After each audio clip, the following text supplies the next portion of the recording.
अत्यंत निद्रा, ये सोने के सुख में नहीं जीवन बर्बाद करना चाहिए। एक नियत समय रखो सोने का, अभ्यास कर लोगे बिल्कुल बिना अलार्म बजे आपकी नींद खत्म हो जाएगी। अभ्यास अभ्यास बहुत बड़ी सामर्थ्य है, बहुत बड़ी। अगर नींद लेने का आपने अभ्यास बना लिया है तो ये आपके जीवन को नष्ट करने का बहुत बड़ा साधन बन गया। कुछ लोगों को सोने में सुख मिलता है कि सोते रहो। भैया कमाने आए हो, बड़ी मुश्किल से पास बना है इस भारत भूमि में तुम्हारे जन्म हुआ, मनुष्य होने में कुछ दिन के बाद ये सब खींच लिया जाएगा। सोने में समय क्यों बर्बाद कर रहे हो? कमाओ, सत आचरण करो, समाज को सुख पहुंचाओ, नाम जप करो, बड़े बुजुर्गों को सुख पहुंचाओ, किसी को दुख ना पहुंचाओ। ये कमाई कर लो। कमाई करने आए हो या तुम्हारा कुछ नहीं, कुछ नहीं, न था न है न रहेगा। होश में तुम्हें जो पद मिला है, जो सामग्री मिली, जो जीवन मिला है, लगा दो पर सुख में और निरंतर भजन करते हुए जीवन मुक्त हो जाओ। क्योंकि स्वसुख में पाप बने हैं तो तत्सुख में समस्त पापों पर विजय प्राप्त कर लो। पर समझ नहीं आता। हर समय हमें सावधान रहना है। एक समय नींद को देना है, उचित दे लो, क्योंकि आप साधक हो, उचित दे लो। इसके बाद इससे शत्रु की तरह बर्ताव करो। अभ्यास बहुत बड़ी ताकत है, बहुत बड़ी ताकत। ये कोई सिद्धि नहीं, अभ्यास। आपने यदि अभ्यास किया है, नींद का आदर किया है, तो आप ऐसे भी हैं।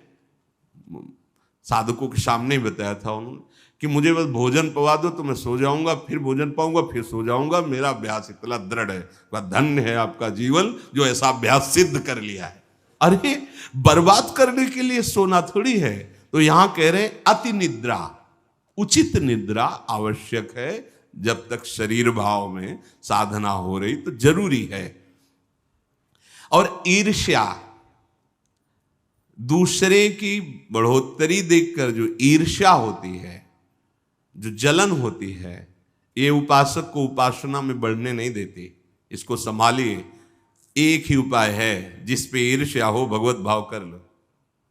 प्रभु मैं आपको जान नहीं पा रहा हूं, फिर भी मेरे अंदर में आपके प्रति, आपके ही प्रति है, क्योंकि आप ही हैं ना। प्रभु मेरा सुधार कर दो, बहुत जल्दी सुधार हो जाएगा। मोह, भले परिवार में रह रहे हो, पर इतनी तो बात समझ लो, ना वो तुम्हारे हैं ना तुम उनके हो। ये तुम्हें समझ में भले ना हो, पर डाल लो।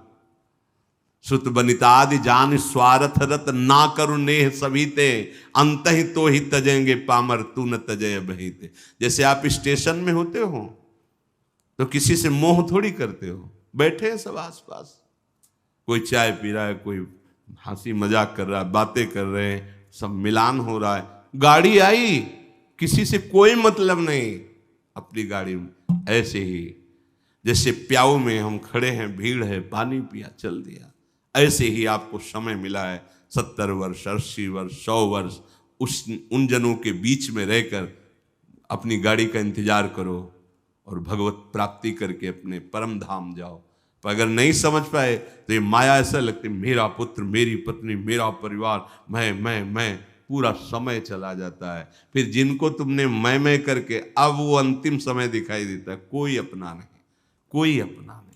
अभी मतलब आप तो अपने ही घेरे में हैं, जैसे अपने लोग भ्रमण किए तो देखा है। रो रहे हैं, उनके परिवार वाले उनसे बात भी नहीं करते। अवस्था ऐसी है कि डंडा के सहारे 2-4 कदम चल सकते हैं। वस्त्र मल से कौन साफ करे उनका। ऐसी, ये नहीं कि वो किसी एक की बात हो, ये स्वार्थी संसार कोई किसी का नहीं। तो हम ये नहीं कहते कि भाग जाओ, हम ये कहते उन्हीं के बीच में रहकर उनके हृदय में विराजमान प्रभु से अनुराग करो, ना कि देह से। देह एक सीमित समय वाला है, तुम्हारा भी और उनका भी छूटेगा। भगवत भाव करके खूब प्रेम करो, खूब सेवा सबकी करो। भगवत भाव विहीन आसक्ति तुम्हारे पतन का कारण बन जाएगी, जिसे मोह कहते हैं। मोह सकल व्याधिन कर मूला, ये मूल है, ये बहुत दुख देने वाला है। तृष्णा, भोगे हुए भोग को बार बार भोगने की इच्छा का नाम तृष्णा। ये डाइन है, इसे शास्त्रों में कहा गया है, ये डाइन है, कभी आघाती नहीं है। ये तृष्णा रूपी डाइन सबके हृदय में बैठी है। हर भोग को बहुत बार भोगा फिर भी भोगने की चाह, इसी का नाम तृष्णा है। और कायरता, जो नहीं होना चाहिए उसमें बहुत उत्साहित है, जो करना चाहिए, जो होना चाहिए उसमें, उसे कायरता कहते हैं। ये कायरता साधक में अगर है तो परमार्थ विहीन कर देगी।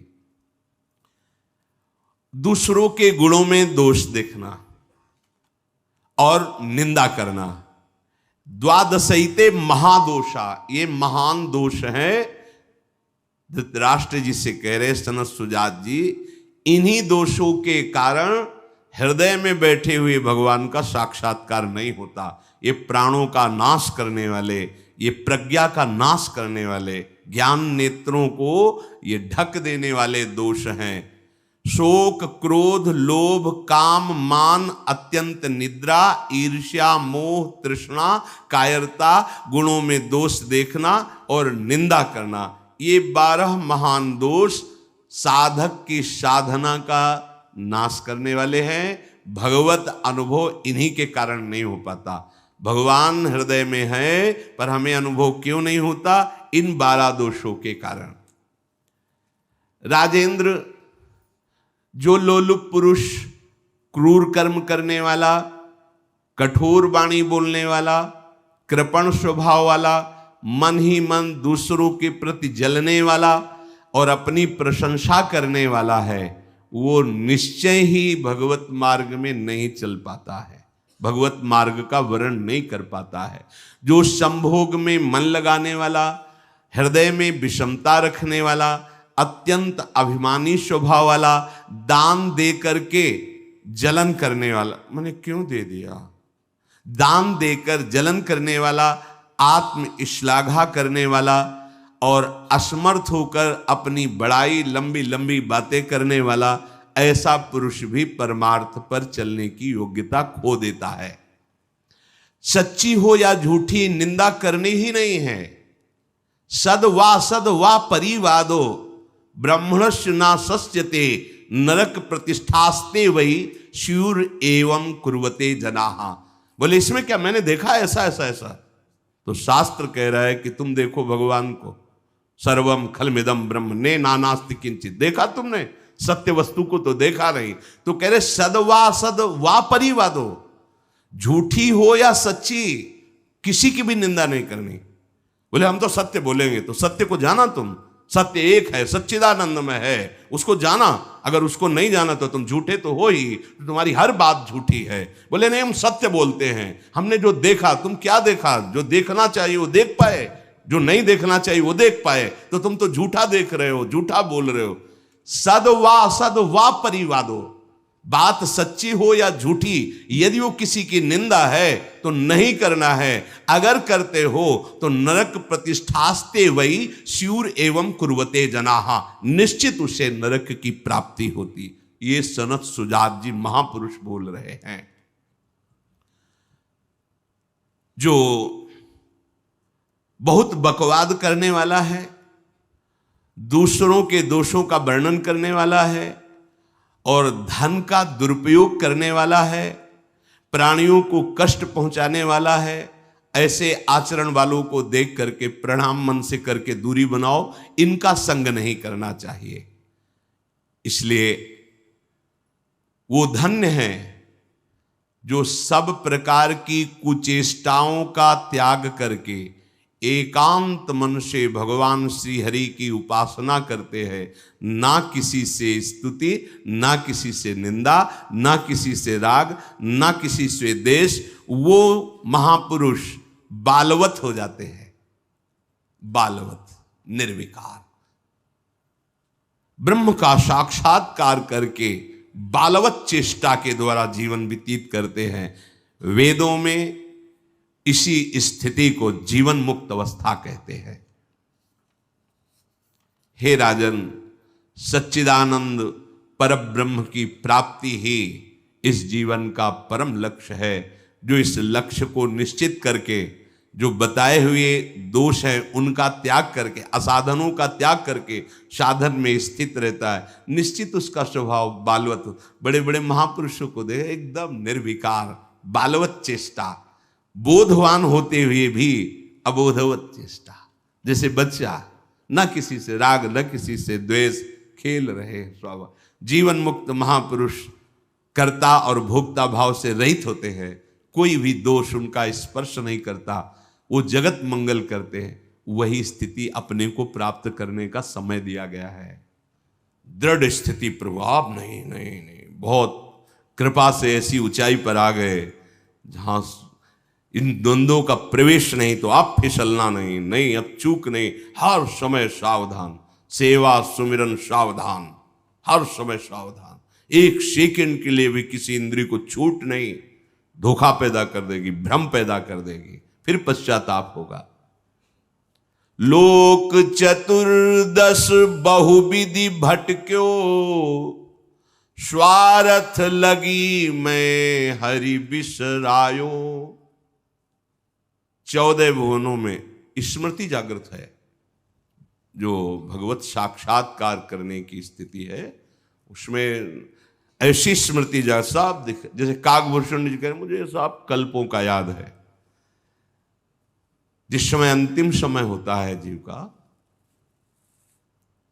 या जिस समय गर्भ में होता है, दोनों स्थितियों में, गर्भ में उसे बहुत जन्मों की याद आती है, तो वो व्याकुल हो जाता है। ऐसे ऐसे कर्म उनके परिणाम से इस गर्भ में एक बार प्रभु एक बार मुझे निकाल दो, मैं जाकर के मानव देह में ऐसे सत्कर्म करूंगा, ऐसा भजन करूंगा कि दोबारा मां के गर्भ में ना आना पड़े। जब अंतिम समय होता है तो जितने इस जन्म में दुष्कर्म या सत्कर्म के सब सामने घेर लेते हैं, बहुत जन्मों के कर्म संस्कार छा जाते हैं, और जो उसको योनि मिलनी होती है वही चित्त अटक जाता है। आगे बहुत सावधान, बहुत सावधान। कह रहे हरिराम व्यास जी, 14 लोकों में घूम कर, मेरी स्मृति इस समय जागृत, 14 लोकों में घूमा हूं, हर जगह सुख भोग की लालसा में हरि का विस्मरण ही होता रहा। हरि का स्मरण कब होता है अखंड? जब लौकिक सुखों की भोगों की चाह खत्म हो जाती है। होगी कैसे? भगवान नाम जप से। हरि का विस्मरण कब होता है? जब किसी भी भोग में महत्व करके भोग रहे होगे, उस समय हरि, और अगर हरि स्मरण है तो उसमें सुख नहीं मिल सकता, क्योंकि सत्य प्रकाश तुम्हारे साथ है। इसीलिए बड़े भाग्यशाली जन हैं जो रात दिन नाम का पहरा बैठा लिए हैं। रात दिन नाम, उठे बैठे चले फिरे खाए पिए सब क्रियाएं हो रही, पर भगवत स्मरण परायण, बड़े महत भाग्यशाली। ये जो लोग कहते हैं ना, अरे नाम में रुचि नहीं हो रही, नाम चल नहीं रहा, भाई सिद्ध तो नहीं हो गए ना। रुचि तो भोगों में है, अब नाम अरुचि पैदा करेगा भोगों में, फिर नाम में जब रुचि आएगी तो नामी का रूप झलकेगा। धैर्य पूर्वक जपिए। 14 भुवनों में घूम आया, इसी स्वार्थ ने सुख भोग की लालसा ने हरि विस्मरण कराया, हरि बिसरायो। करोड़ों ऐसे अपराध किए जन्म जन्मांतरों में, जिन्हें ब्रह्म हत्या कहते हैं, पंच महापाप कहे गए हैं। कैसी बुद्धि मलिन हो गई है कि इन पंच महापापों को हम मनोरंजन समझते हैं, सुख का साधन समझते हैं। मदिरा पीना, पर स्त्री गमन करना, द्वित कीड़ा, हिंसा, स्वर्ण चोरी, ये 5 महापाप कहे। बोले हम तो हिंसा नहीं करते, अगर मांस खाते हो तो हिंसक ही हो, वही दंड मिलेगा जो हिंसा करने वाले को मिला है। वैसे जैसे कोई गौ हत्या करता है और आप मांस खाते हैं, तो बिल्कुल वही हत्या आपको प्रताड़ित करेगी, आपको जलाएगी, आपका नाश करेगी। कोटि गाय ब्राह्मण मारे को ताप पाप उपजायो। ब्रह्म हत्या जैसा पाप लगता है। देखो कैसी मलिनता है। इसको हम आनंद समझते हैं, मनोरंजन समझते हैं। यह है भारी विपत्ति संपत्ति की। बहुत बहुत सावधान। यह ऐसा धुआं उठा है कलिकाल का, मलिनता का, कि पापाचरण में रति है। जैसे निष्ठावान धर्मात्मा पुरुष धर्म से विचलित नहीं हो सकता, ऐसे ही हम अधर्म निष्ठा वाले बन रहे हैं। स्वागत में तो मदिरा ही प्रधान हो रही। कैसा कैसा बुद्धि काम नहीं कर रही। कैसे मंगल होगा, कैसे सुख होगा, जिसे शास्त्र के रचयिता भगवान स्वयं श्री कृष्ण द्वैपायन व्यास देव जी वो कह रहे हैं ये पंच महापाप है, ये ब्रह्म हत्या के समान है। कैसा कैसा मनोरंजन। मित्र मिले, क्या स्वागत में मदिरा रखी जाए और बहुत